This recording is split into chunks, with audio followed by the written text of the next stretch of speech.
Dakota. Mr. President, before I begin, I want to express my sorrow at the terrible shooting in Texas on Tuesday that claimed the lives of 2 teachers and 19 school children.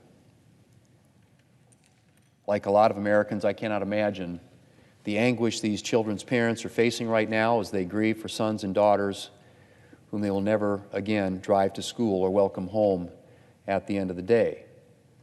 I pray that the Lord will be with them in their suffering and that they will receive the comfort and the strength that they need. My prayers are with the entire Uvalde community, the families of those killed, the injured, the teachers, and students who suffered such terror, the medical and law enforcement personnel who responded, and all those reeling from this terrible attack. Mr. President, this past weekend, I headed to Murdo, South Dakota, the small town of around 500 people where I grew up. Needless to say, any trip to Murdo brings back a lot of memories. First and foremost, those memories are of my parents, Pat and Harold Thune, and of growing up with my 3 brothers and sister. We were lucky kids to have my parents. My mom was a wonderful, loving, eternally optimistic mother who spent most of my growing up years as our school librarian. She was responsible for making sure that we Thune kids got some culture, whether we wanted it or not.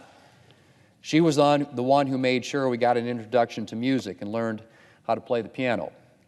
With her encouragement, I even joined the swing choir, although I'll spare you, Mr. President, from any recitals. In the summer, she'd make us come inside for an hour every day to read. I didn't always want to come inside on those beautiful summer days, and at the time I would have much preferred to keep shooting hoops with the basket that my dad had attached to a pole in our backyard. But today I'm grateful for every minute that she made us spend with books. My dad, he was our hero. Division I basketball player, World War II combat pilot. He was a teacher at my high school, and a coach, and the athletic director. Oh, and also the bus driver. So between him and my mom, as the librarian, we Thune kids were practically never away from our parents' watchful eyes. But I'm so grateful to have had my dad's coaching in sports and in life. My dad taught us as players to play as a team. He didn't like ball hogs or people who were in the game for the personal glory. He believed your job as a member of a team was to make the people around you better. If somebody else was in a better position to take the shot, you always made the extra pass. You didn't try to pad your own statistics. You played for the good of the team. It's an attitude I've tried to carry with me throughout my life. My parents gave us Thune kids a strong set of values and an inheritance of faith, in good times and bad. Faith was their anchor and the Holy Scriptures their roadmap. And I'm grateful that they taught us who to turn to in times of trouble. Mr. President, being in Myrtle reminded me of my parents, as it always does. It also made me reflect on just how lucky I was to grow up in a small town South Dakota in particular. It's true that growing up in a small town meant that my parents had heard all about any of the Thune kids' misdemeanors before we even made it home. But even with that little drawback, small-town life was wonderful. In Myrtle, you know everyone, and everyone knows you. And that gave us a sense of community and belonging that we carry to this day. Growing up in Myrtle also taught us just how much we are all connected. Mr. President, South Dakotans are independent people, but we also rely on our neighbors when the going gets tough. And the going can get tough.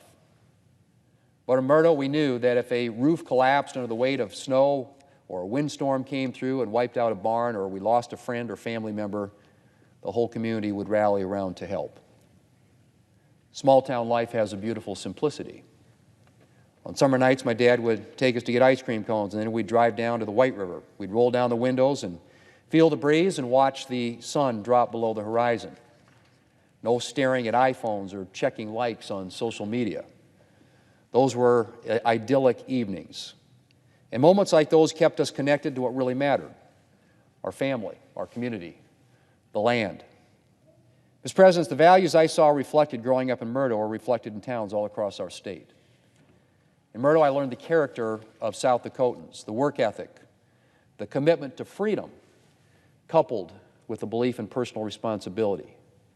and the sense of responsibility to the broader community. Agriculture, of course, is the lifeblood of South Dakota, and it's a hard way of life. It's backbreaking work in all weathers, always with the risk that all your work can be wiped out in moments by a storm. Anyone who grows up on a farm or ranch knows that everybody has to pull their weight, or the farm or ranch just won't survive. And I think that grounding in agriculture has helped give South Dakotans their reputation for having a strong work ethic and a commitment to getting the job done. And I'm not kidding about that reputation. As a senator, I've traveled to a number of places around the world, and I regularly meet people, often military members, who talk about the work ethic of the South Dakotans that they know. I'm pretty sure it's that work ethic and sense of personal responsibility that is responsible for the fact that South Dakota has always punched above its weight when it comes to military service, as well as the patriotism that runs strongly through the South Dakota character. South Dakotans cherish their freedoms, and they also believe that with freedom comes responsibility. And they have a deep appreciation for the Founders' vision that has allowed us to enjoy such freedom and for the sacrifices that have been required to secure it. And with that comes an expectation that each generation has to do its part to pay freedom's price and protect all that we have been given. The South Dakota values I learned growing up helped shape my political philosophy. My belief that government should be limited, and that it is best when it's closest to the people. And if a matter can be handled at the state or local level, it should be. That the legacy of the past is something to be cherished and preserved, while leaving at the same time room for change and adaptation when needed. That freedom is a sacred gift, and one that must be defended, and that with freedom comes responsibility.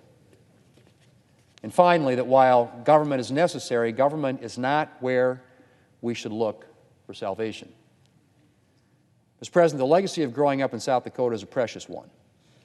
We didn't have much money, but we were very rich in the things that mattered. And I'm deeply grateful for those years in Murdo, for the teachers and coaches and others in the community who invested in me, and for everyone who continues to make it feel like home, and for the privilege of living in the Mount Rushmore state. It is my very great honor to represent the people of South Dakota in the United States Senate.